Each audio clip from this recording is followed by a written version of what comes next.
Wasps are trying to rebuild their nest on my downpipe, on my wastegate dump. Guess they're just not gonna learn.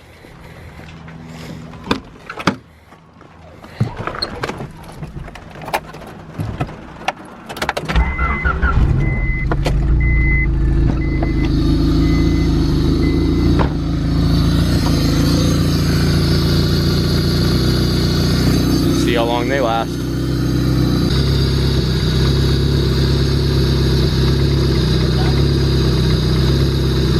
Two of the wasps are like fanning their wings. I think they're trying to cool it off. It's getting hot.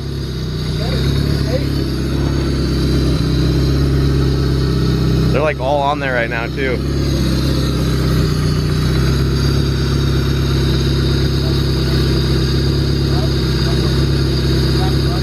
So as you guys already know, I just got my motor for my wagon rebuilt and put back in the car just a couple days ago, but right now I have the oil pan pulled off, the main bearing cap, oil pickup, and all the rod caps.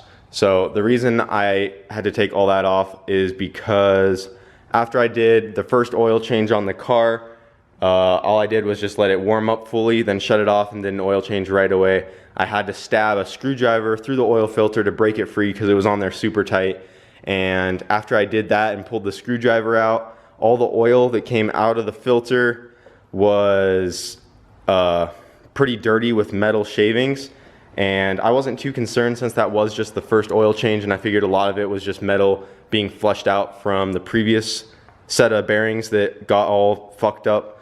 But I gave it 2 more oil changes after that, and there was still metal in the oil filter, so that was a little concerning to me. And I told Brent about it. He said I should just pull the pan, check everything just to be sure, and that's exactly what I did. So I didn't want to take any chances. And the good news is that all my bearings do look fine. So all that metal coming out of the filter is old material, because these bearings still look in great shape, except they are a little pitted because there were some metal shavings getting in between the bearing and like the crank, same with the rods.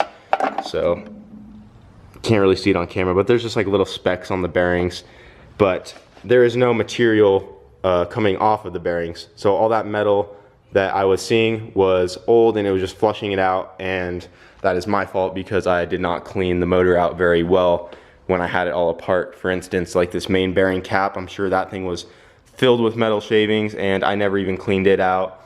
The oil pickup, I didn't even get cleaned out completely, and there's a lot of spots in the head that metal shavings could be in, like the whole rocker assembly and stuff like that. I didn't clean anything out, which is really bad on my part, and I ended up having to take this whole thing apart, and Brent recommended I get some new bearings. So I'm just gonna go ahead and do that because these do have some little pits in them, and I might as well start fresh. So small mistake on my part. I mean, pretty big mistake. I definitely should have cleaned everything out way better than I did, but it is what it is. I caught it really early, so she should be good. Just gonna order some new bearings, put them in real quick, and clean the motor out really well this time. So I'm just gonna clean out that whole main cap, probably pull the valve cover off, take the rocker assembly apart, and just brake clean everything down, get any metal shavings out of this motor that might be in it still, and also order a new pickup because there are some flakes now in the pickup as well. But it is definitely old metal. Hopefully there's nothing in there that is rubbing, causing metal shavings to go in the motor. If there is, it's not from the bearings, which is good, but I guess we will see. I'm just gonna go through it, clean it really well, and when the new bearings come in, it should be pretty easy to put it all back together. But thought I'd share that with you guys. Messed up on my part, definitely should have went through it way better than I did. But good news is she's not hurt too bad, the crank's still fine. And honestly, these bearings are in pretty good shape, but since they do have some pitting on them from metal getting in between them, I'm just gonna put some new bearings in it as well. I did also take it down the street last night, did some pulls. As you can see, I have my intercooler and piping back on. The tune is still great. I made probably full boost, which was like 20 pounds. That's what it was on before. She felt good, still pulls really hard.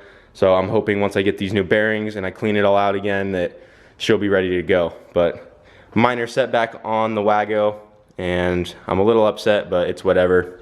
Definitely learned my lesson. Need to clean my parts much better next time because there was still a lot of metal stored in some crevices in that motor. So definitely a tip for next time. So that's what's happening with the wagon right now. Kind of sucks, but I do have new bearings on the way already. So hopefully we'll have that thing up and running very soon. And right now I am working on a up pipe for the MR2. I still need to cut a hole in it for a wideband bung and then get this thing bolted on. And then also I need to put in the injectors I got. These are 650cc injectors, and I guess we'll see how much power these make for the MR2. I was just gonna put the injectors in right now, but turns out I need a different pigtail connector for them. This one is way too big to fit into there. There's no way I can modify that to work. So gonna need a different connector if I want to run these injectors. So gonna have to wait on that for now. And I guess I'm just gonna get that downpipe done today. And then also I need to put this gasket in between the manifold and the head, because a couple of you guys saw in the last video when I started this thing up, I was actually shooting a little flame right through this crack right here. And that's because there's no gasket there, and the manifold is a little warped from welding it. But I'm just gonna put this gasket on there for now, and hopefully that will seal it up well enough to keep all the exhaust flowing into the turbo and not out the side of the manifold.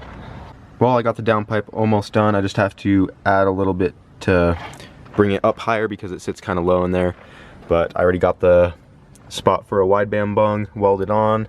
It's all the way welded at the bottom, and I also got a gasket put on the manifold, but I'm still gonna have to take it back off and probably bring it to an exhaust shop and have them sand it down, because there's still a little gap and I can actually wiggle the flange in between right there. So that manifold is definitely warped pretty good, and it is not seating all the way down onto the gasket. So I'll probably just pull it off tomorrow and get that flattened out, and then just get all the hardware I need, get all the bolts in it, and just get everything ran. And then I'll just need to put the injectors in and get a wideband kit, run my vacuum lines, and she'll be ready to go. But that's where I'm at on the MR2 for tonight. Well, that's gonna be it for tonight. Didn't get too much done. We were busy all day yesterday for the 4th of July and got a really late start today because of that. Got up really late, but had to deal with my Wago because I didn't want anything worse to come out of that, even though I was pretty sure those metal shavings were old. But just to be sure, I wanted to double check, and it is good that I'm getting new bearings for it, because I definitely pitted the old ones pretty good. But at least that is all that happened. Nothing too bad, nothing major. So hopefully I'll have mine back up and running soon. Charlie's just been cleaning parts for his today as well. He's hoping to get some parts in pretty soon, and we can hopefully have his wagon back up and running also. And then I guess tomorrow I just plan on getting everything on the MR2 done except for the injectors and wideband. Those are the only things I'm not sure about, if I'll get those done tomorrow or not, but everything else I want to have ready to go. And I guess we'll see what happens tomorrow. But just a quick video letting you guys know this is kind of shitty, but I will have my wagon up and running very soon, and hopefully Charlie's as well. So yeah, thanks for watching.